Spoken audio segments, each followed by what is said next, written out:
If I sound a little exhausted, it's just because I took a very long drive. I just drove from Palm Springs to Salinas, California, which is where I am now. So I'm running on 2 hours of sleep and a 7-hour drive. I'm here at the Garden of Memories Cemetery in Salinas, California, to visit the final resting place of one of my all-time favorite authors, John Steinbeck. And they even have a directional sign as you come in through the cemetery, so you can see exactly how to find it.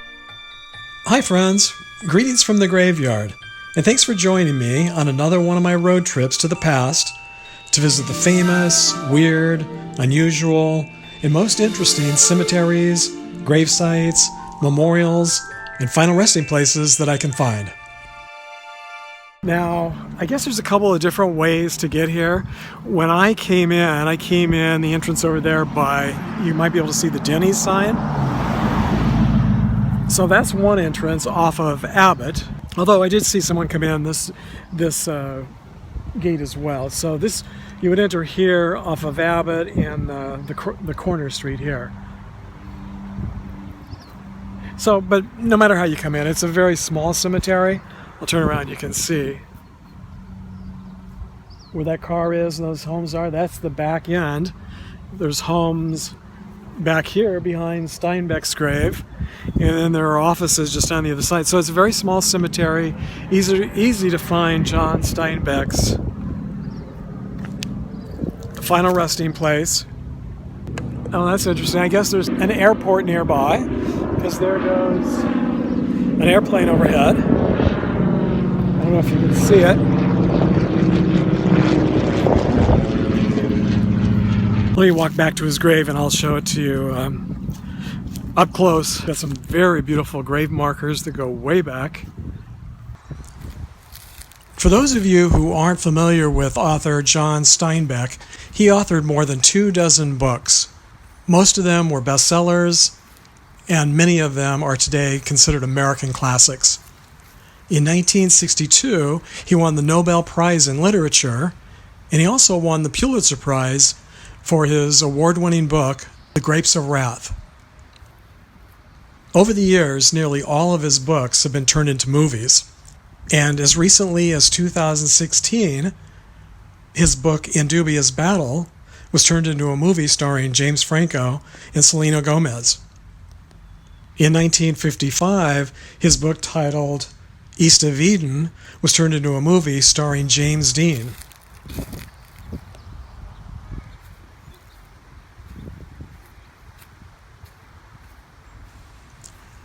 Steinbeck was cremated, and his ashes are buried here in the family plot. Now, I'm not really sure why the family plot is under his mother's maiden name, which was Hamilton. If any of you know, please let me know in the comments section.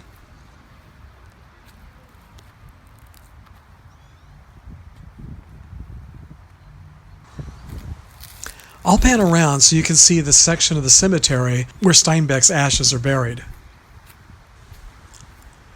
When I was a kid, my grandmother used to tell me stories about living through the Great Depression of the 1930s and surviving the Dust Bowl of the 1930s. My grandparents and my great-grandparents at the time lived in Oklahoma and were part of the Great Migration from the Texas and Oklahoma Panhandle to California. So when I read The Grapes of Wrath, it was a bit like reading a story about my family's life. And that's probably why I had such a strong connection to it. Looks like lots of people, instead of leaving rocks, they've left pennies, which is pretty common, and pens and pencils, and even a little mouse of mice and men.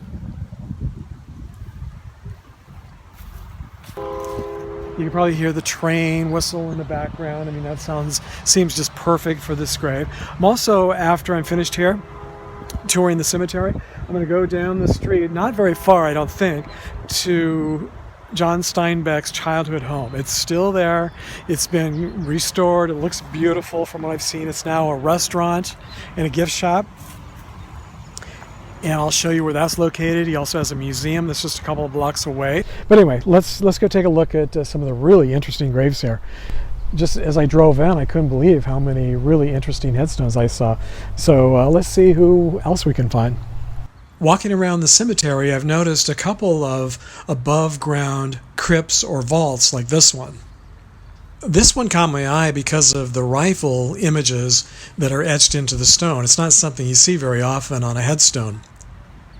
It reads, "Sacred to the memory of G.W. Bryant, who died April 3rd, 1872, from wounds received September 19th, 1863, at the Battle of Chickamauga," I'm probably mispronouncing that, "while fighting in the Confederate Army." It sounds like he suffered from his wounds for 9 years before he finally passed away. The Battle of Chickamauga took place during the Civil War and had the second highest number of casualties after the Battle at Gettysburg. And those were probably just casualties counted on that day. I'm sure there were probably plenty of soldiers like G.W. Bryant who died years later from their wounds. And then there's this tank. I'm pretty sure I've never seen a tank in a cemetery before. It turns out it's a memorial to Company C of the 194th Tank Battalion that fought in the Battle of Bataan, or maybe it's Bataan. I think I've heard it pronounced both ways. The company was activated, according to this plaque, on June 18, 1924. They were inducted at Salinas February 10, 1941.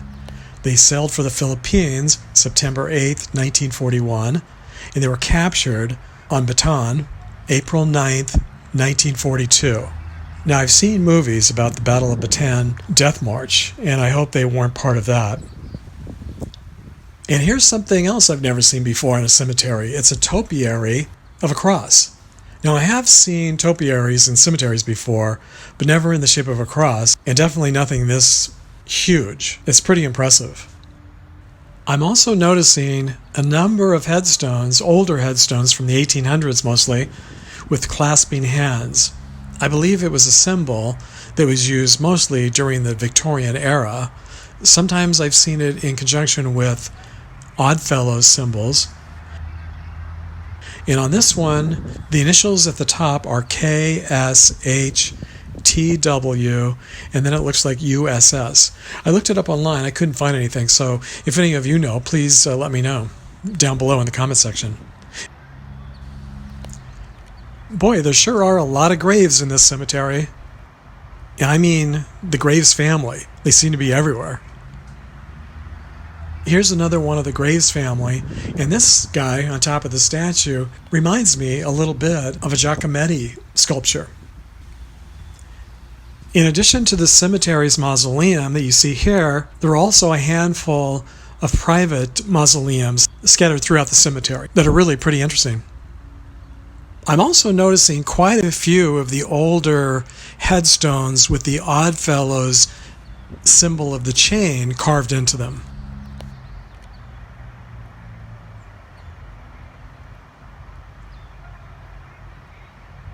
So these are just some of the interesting things that you'll see here at the cemetery if you decide to visit in person.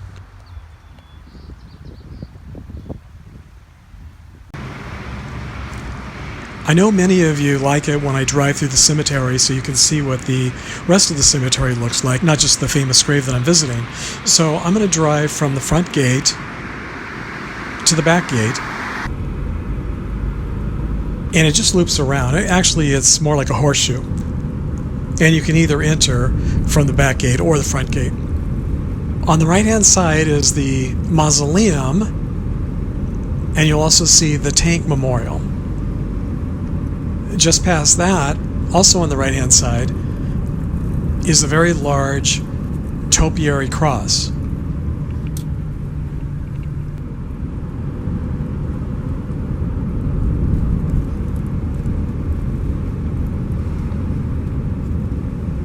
And just a little bit past that, toward the back of the cemetery, is the Jewish section.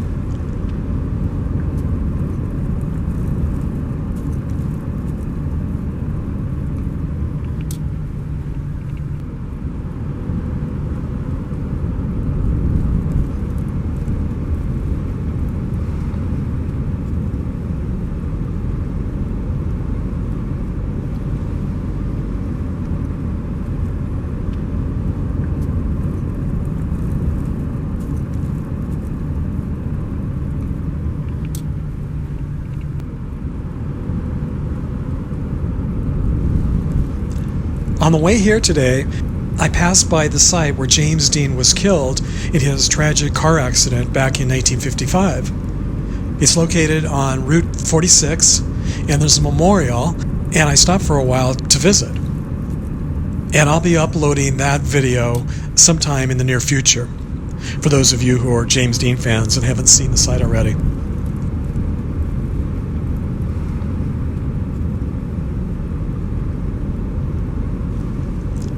This cemetery is located on Abbott Street, and I'm going to take this street a couple of miles northwest until I reach John Street. I'm going to make a left-hand turn and go a very short distance, probably a quarter of a mile, maybe a half a mile, until I get to Main Street. And then I'm going to make a right, and I'm going to show you downtown Salinas. It looks probably very much like it did back when John Steinbeck was living here. Main Street dead ends at the John Steinbeck Museum. I'm going to make a left, and I'm going to go 2 blocks to the childhood home of John Steinbeck, which will be on the right-hand side, same side of the street as the museum. Today, the home has been restored and is being used as a restaurant and a gift shop.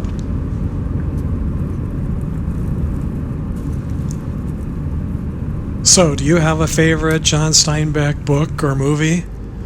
Mine is definitely The Grapes of Wrath. Heading out the back gate, I'm going to make a left-hand turn. And then the street you see on the right-hand side there, that's Abbott Street. So once I get to the end of the cemetery road, I'm going to make a right. And then I'm going to make a left at the light, which is Abbott. And I'm going to take it to downtown Salinas. Main Street is much nicer than I was expecting it to be. And I definitely wasn't expecting 3 movie theaters on this one small street. I'm guessing that Steinbeck's movies probably premiered here, or at least played here. And I'm guessing he probably went to the movie theaters here when he was a kid.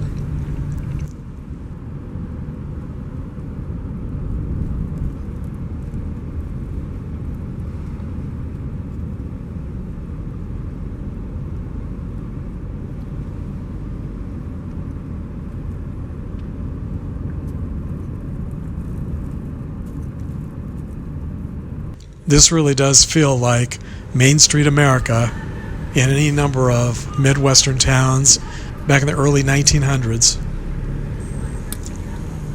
I don't know why exactly, but I wasn't expecting Salinas to be so interesting and to have so many things to do, or I would have planned a much longer trip. But this just gives me a good reason to come back in the near future.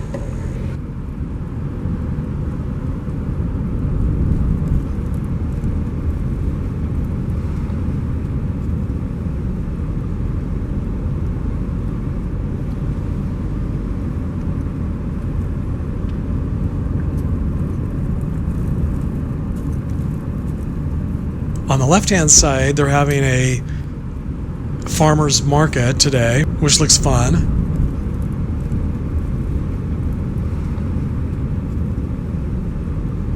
And then at the end of the street is the John Steinbeck Center and Museum.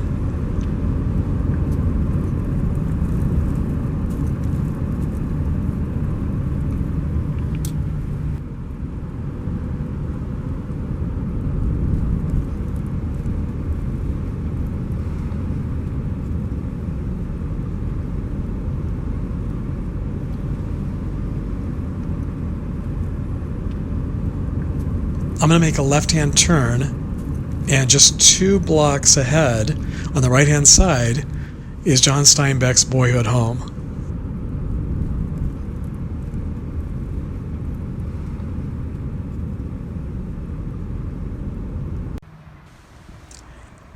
So this is the home that John Steinbeck was born in and grew up in.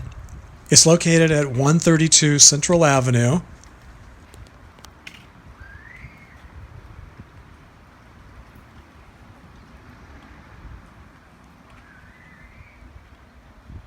And at the other end of the street is now his museum.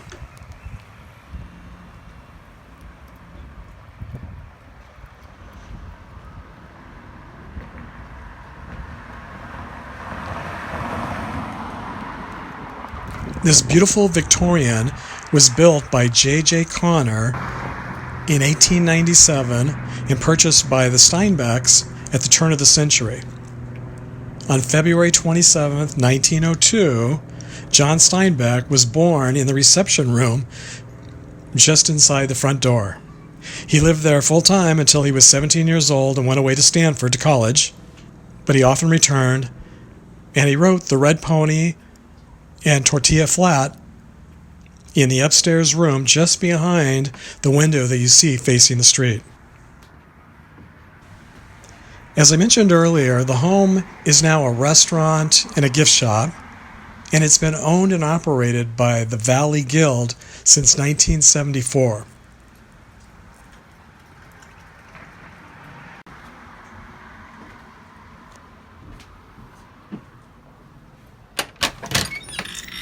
I'll poke my head inside so you can get an idea of what it looks like.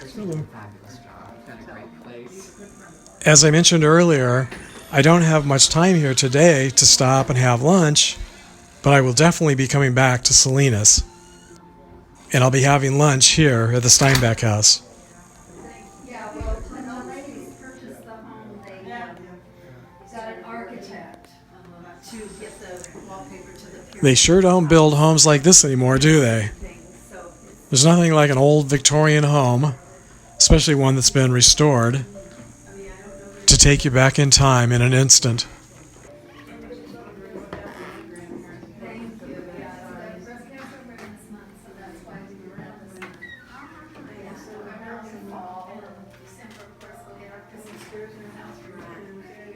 Well, thank you so much for coming. No problem. No problem.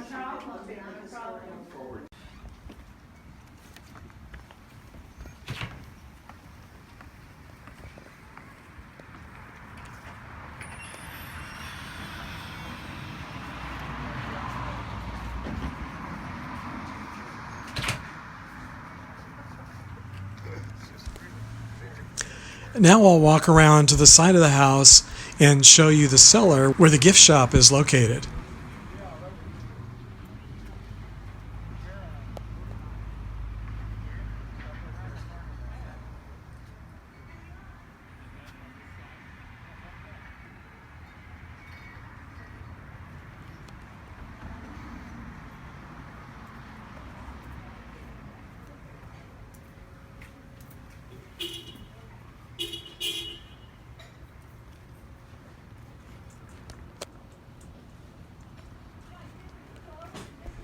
And isn't that a great name for an author's gift shop?